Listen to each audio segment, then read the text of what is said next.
Так, народ, всем привет, со мной сегодня Chevrolet TV, вот и 250 кузов хэтч. По мотору я пока не буду трогать ничего, сейчас покажу, что у нас касается выхлопной системы. Так, по признакам тарабанило, стукало, что-то типа похожее об защиту. Когда спустились вниз, вот эта вот труба гофра гибкая, она тарабанила об защиту. Понятно, если снять защиту, то тарабанить не будет об что, но погнал искать, нашел, короче, вот это вот крепление резонатора нашего, да, ну вот одно и второе, оно уже я поставил новое, покажу, какие я поставил. Стояли там, короче, вот такие, наверное, Sensalanus, насколько я помню, это Sensalanus тонкие. Но по каталогу решили менять, потому что она порвана, другая надорвана, скажем так, решили менять комплектами, заказать оригинал по каталогу.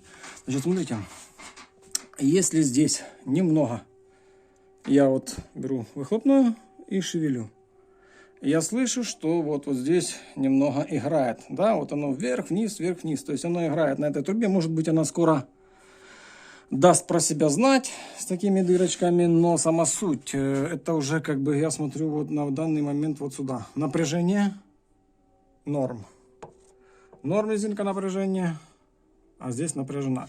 Если ее взять, вот эту вот банку, подать немного туда, там нормально, тут нормально, и типа банка по центрам. А так она малеха смещена. Обычно это тогда, когда вваривается, допустим, гофра, делается неправильно замер, не выставляется, не намечается или не снимается как-то так. Ну, в общем, допускается ошибка при монтаже, скорее всего, вот этой вот части гибкой гофры, и идет типа перекос. Может здесь быть, может быть там, и, естественно, идет напряжение на одну сторону и рвет резинку. Так, резинка по оригиналу. Может быть, кто-нибудь страдает этим всем делом. Пожалуйста. И можно поставить и такую от Ланоса. То есть можно поставить и оригинал. Но сама суть. Проблему я решил. Что я сделал? ВДшкой брызнул на этот наконечник, на второй наконечник. Немного брызнул в саму резинку. И одевается она четенько, классно. То есть пока не подмажешь, не поедешь. Как говорится, да? Здесь аналогично. На сухую все туго, а даже не советую пробовать. А когда смазал, чик-чик, 2 минуты поодевал. Значит, сама суть. Проблему я решил. Тарабанить не будет, потому что когда была оторвана резинка, мы брали за трубу. И вот здесь бам-бам-бам.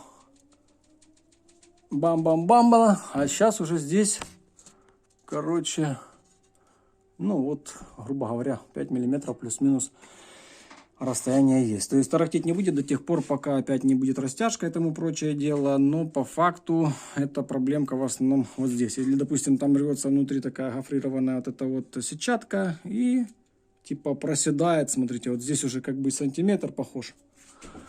Это нужно смотреть, потому что вот она идет.